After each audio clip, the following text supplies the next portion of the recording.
हमारे YouTube channel में आप सभी का स्वागत है। हमारा आज का विषय है गरुड़ पुराण का तीसरा अध्याय।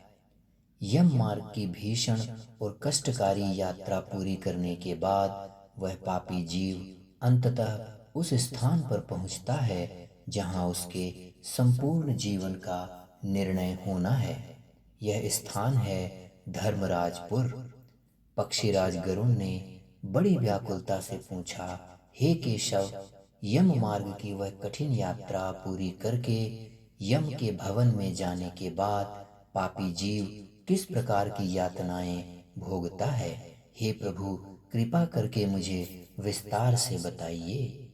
भगवान नारायण बोले, हे गरुड़, मैं तुम्हें नरक की उन यातनाओं के विषय में आदि से अंत तक बताता हूँ। सावधान होकर सुनो, क्योंकि मेरे द्वारा दिए गए इस वर्णन को सुनने मात्र से ही तुम कांप जाओगे।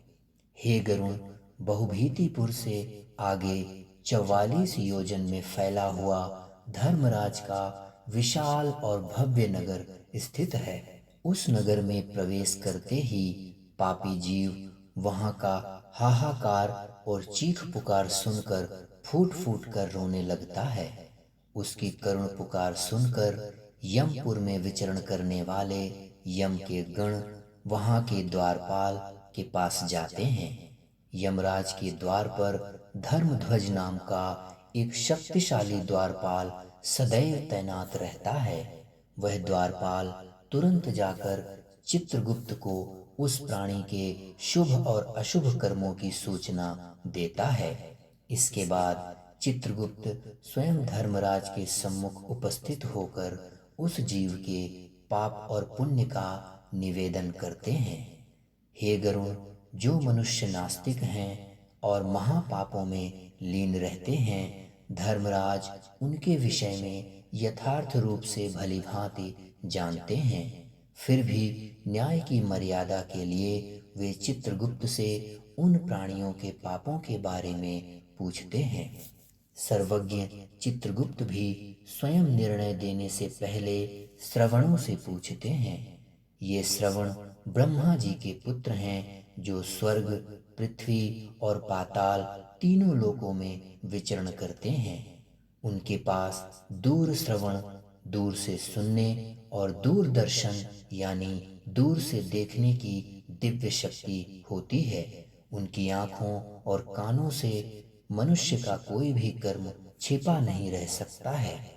यमराज के दरबार में केवल सत्य की गूंज होती है। वहां किसी भी जीव के कर्म छिपे नहीं रह सकते हैं, क्योंकि उनके पास दिव्य गुप्तचरों की एक विशाल सेना है। भगवान विष्णु कहते हैं, हे गरुड़, चित्रगुप्त जिन श्रवणों से पापों के बारे में पूछते हैं, उनकी पत्नियां भी वैसी ही दिव्य शक्तियों वाली हैं, जिन्हें श्रवणी कहा जाता है। जहां श्रवण पुरुषों के कर्मों पर नजर रखते हैं, वहीं श्रवणियां स्त्रियों के गुप्त और प्रत्यक्ष सभी कार्यों की ज्ञाता होती हैं।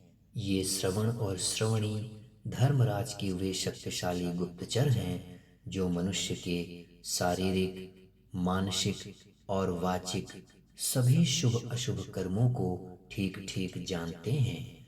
वे जीव द्वारा किए गए हर उस पाप को प्रकट कर देते हैं जो उसने दुनिया से छिपकर किया होता है। हे गरुड़, जो मनुष्य व्रत, दान और सत्य वचन से इन साक्षियों को प्रसन्न रखते हैं, उनके लिए ये स्वर्ग और मोक्ष प्रदान करने वाले होते हैं। किंतु पापियों के कुकर्मों को धर्मराज के सामने सत्यता से बताने के कारण वे पापियों के लिए अत्यंत दुखदायी बन जाते हैं। इतना ही नहीं, सूर्य, चंद्रमा, वायु, अग्नि, आकाश, पृथ्वी, जल, हृदय, यमराज, दिन, रात, संध्या और धर्म, ये सब भी मनुष्य के आचरण को निरंतर देखते रहते हैं। जब पापियों के पापों के विषय में पूरी जानकारी सुनिश्चित हो जाती है, तब यमराज उन्हें बुलाकर अपना अत्यंत भयंकर रूप दिखाते हैं। वह पापी जीव जब यमराज के सम्मुख खड़ा होता है तो वह देखता है कि यमराज हाथ में दंड लिए एक विशाल भैंसे पर सवार हैं। उनका शरीर काजल के पर्वत के समान काला है। उनकी गर्जना प्रलयकालीन बादलों जैसी है और उनके शरीर से बिजली के समान चमक निकलती है। उनकी 32 भुजाएं हैं और उनका विस्तार 3 योजन तक फैला हुआ है। उनकी आंखें बड़ी बड़ी बावली के समान गोल और लाल हैं। उनकी नाक लंबी है और भयानक दाढ़ों के कारण उनका मुख अत्यंत डरावना प्रतीत होता है। ऐसे विकराल रूप को देखकर पापी जीव भय से विलाप करने लगता है। यमराज के विकराल रूप को देखकर पापी जीव थर थर कांपने लगता है। तभी वहां मृत्यु और ज्वर आदि व्याधियों से घिरे हुए चंद्रगुप्त का अत्यंत भीषण स्वर सुनाई देता है। चंद्रगुप्त यमराज की आज्ञा से उस विलाप करते हुए पापियों से कहते हैं, अरे ओ पापियों, दुराचारियों, अहंकार से अंधे हुए अविवेकियों, तुमने यह पाप क्यों कमाया है? काम, क्रोध और पापियों की संगति में पड़कर तुमने जो कुकर्म किए हैं वे अब तुम्हें केवल दुख ही देंगे। हे मूर्खों, तुमने वे पाप क्यों किए हैं? पूर्व जन्म में तुमने जिस प्रकार बड़े हर्ष के साथ पाप किए थे, अब उसी प्रकार हर्ष पूर्वक उनकी यातनाएं भी तुमको भोगनी पड़ेंगी। अब इन कष्टों से क्यों मुंह मोड़ रहे हो? तुमने जो बहुत से पाप किए हैं वे ही तुम्हारे दुखों के कारण हैं। इसमें हमारा कोई दोष नहीं है। याद रखो, यमराज के दरबार में कोई भेदभाव नहीं होता है।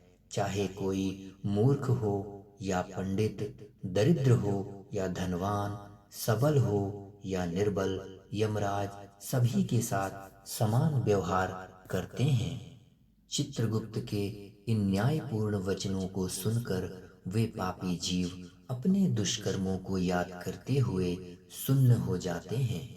वे निश्चेष्ट होकर चुपचाप खड़े रह जाते हैं, क्योंकि उनके पास अपने बचाव में कहने के लिए कोई शब्द नहीं होता। तब धर्मराज उन पापियों को चोर की भांति सिर झुकाए खड़ा देखकर उनके पापों के अनुसार यथोचित दंड देने की आज्ञा देते हैं।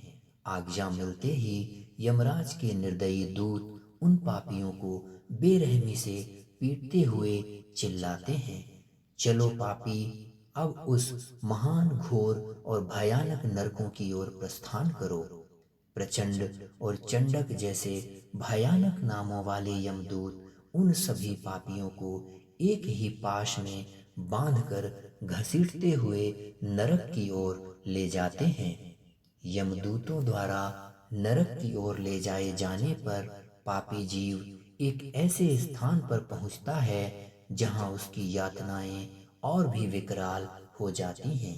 वहां एक विशाल और भयंकर वृक्ष खड़ा है जिसका नाम है शालमली वृक्ष। जलती हुई अग्नि के समान प्रभा वाला यह विशाल वृक्ष है शालमली वृक्ष। यह वृक्ष 5 योजन में फैला हुआ है और 1 योजन ऊंचा है। यमदूत उन पापियों को लोहे की संकलों से बांधकर उस वृक्ष पर उल्टा लटका देते हैं और उन्हें बेरहमी से पीटते हैं। वहां जलते हुए वे पापी जीव करुण विलाप करते हैं, लेकिन उनकी रक्षा करने वाला वहां कोई नहीं होता है। भूख और प्यास से व्याकुल वे अनगिनत पापी उस शालमली वृक्ष पर लटके रहते हैं और यमदूतों के प्रहार सहते रहते हैं।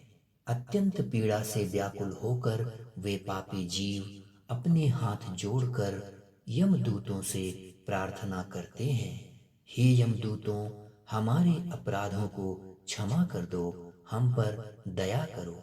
किंतु वे आश्रय विहीन पापी जितना अधिक गिड़गिड़ाते हैं यमदूत उन्हें उतना ही अधिक निर्दयता के साथ मारते हैं। यमदूत उन्हें लोहे की लाठियों, मुगदरों, भालों, गदाओं और मूसलों से तब तक मारते हैं जब तक कि वे पापी जीव चेष्टा रहित और मूर्छित नहीं हो जाते। उन मूर्छित पापियों को देखकर यम के दूत अट्टहास करते हुए उन्हें धिक्कारते हैं। यमदूत चिल्लाकर कहते हैं, अरे ओ दुराचारियों, तुमने मनुष्य जन्म पाकर भी सुलभ जल और अन्न का दान क्यों नहीं किया? तुमने कभी भूखे व्यक्तियों को, भूखे पशुओं को भोजन क्यों नहीं कराया और कभी भी अतिथियों का सत्कार क्यों नहीं किया? तुमने कभी पितरों का तर्पण क्यों नहीं किया? ना ही कभी यमराज और चित्रगुप्त का उत्तम ध्यान और उनके मंत्रों का जप किया, जिससे तुम्हें ये यातनाएं ना भोगनी पड़ती। तुमने कभी तीर्थ यात्रा क्यों नहीं की? तुमने कभी देवताओं की पूजा क्यों नहीं की? और गृहस्थाश्रम में रहते हुए कभी भी धर्म के नियमों का पालन क्यों नहीं किया? अब अपने किए हुए इन सभी दुष्कर्मों का फल भोगने के लिए तैयार रहो। शालमली वृक्ष की पीड़ा झेलने के बाद यमदूत उन पापियों को और भी भयानक दंडों की ओर ले जाते हैं। यहाँ हर पाप के लिए एक विशेष और अत्यंत क्रूर सजा निर्धारित है। हे गरुण, उस नरक मार्ग में गिरने से शालमली वृक्ष के तीखे पत्तों से पापियों का शरीर कट जाता है। नीचे गिरे हुए उन तड़पते हुए पापियों को भयानक कुत्ते खाते हैं। यमदूत उन पापियों के मुख में जलती हुई धूल भर देते हैं और उन्हें विभिन्न पाशों में बांधकर भारी मुगदरों से पीटते हैं। कुछ पापियों को आरे से लकड़ी की तरह दो टुकड़ों में चीर दिया जाता है। कुछ को भूमि पर पटक कर कुल्हाड़ी से खंड खंड कर दिया जाता है। कुछ अधम जीवों को गड्ढे में आधा गाड़ दिया जाता है और उनके सिर को बाणों से बेधा जाता है। हे पक्षीराज, कुछ पापियों को गन्ने की तरह पेरने वाले यंत्रों में डालकर बुरी तरह पेरा जाता है। कुछ को चारों ओर से जलते हुए अंगारों और धधकते हुए लोहे के समान तपाया जाता है। कुछ पापियों को खौलते हुए घी या तेल के कड़ाहों में वड़े की तरह तला जाता है और इधर उधर चलाया जाता है। किन्हीं पापियों को मत वाले हाथियों के सामने रास्ते में फेंक दिया जाता है, तो किन्हीं के हाथ पैर बांधकर उन्हें उल्टा लटका दिया जाता है। पापियों को गहरे कुओं में फेंका जाता है और ऊंचे पर्वतों से नीचे गिराया जाता है। वे कीड़ों से भरे हुए कुंडों में डुबो दिए जाते हैं, जहां कीड़े उन्हें निरंतर काटते रहते हैं। वज्र के समान कठोर चोंच वाले बड़े बड़े कौवे, गिद्ध और मांस खाने वाले पक्षी उन पापियों के सिर, आंखों और मुख पर प्रहार करते हैं और उन्हें नोच नोच कर खा जाते हैं। यमलोक की ये यातनाएं केवल शरीर तक सीमित नहीं हैं, बल्कि ये आत्मा को झकझोर देने वाली हैं। यहाँ विवाद करने वाले पापियों के साथ जो होता है वह और भी भयानक है। हे गरुण, जो पापी नरक में भी दूसरों से कर्ज वापस मांगते हैं या धन के लिए विवाद करते हैं, यमदूत उनके अंगों से चिमटियों द्वारा काटते हैं और उनके मांस को नोच नोच कर उन्हें ही खाने को देते हैं। इस प्रकार उन्हें बुरी तरह प्रताड़ित करके यम की आज्ञा से तामिस्र आदि घोर नरकों में फेंक दिया जाता है। भगवान विष्णु कहते हैं, हे आकाशचारी गरुण, यमलोक में उस शाल्मली वृक्ष के समीप ही दुखों से भरे अनगिनत नरक हैं। कुल मिलाकर नरकों की संख्या 84 लाख है। इनमें से प्राप्त होने वाले दुखों का वर्णन वाणी से करना असंभव है। इन लाखों नरकों में से 21 नरक सबसे प्रमुख और भयानक माने गए हैं।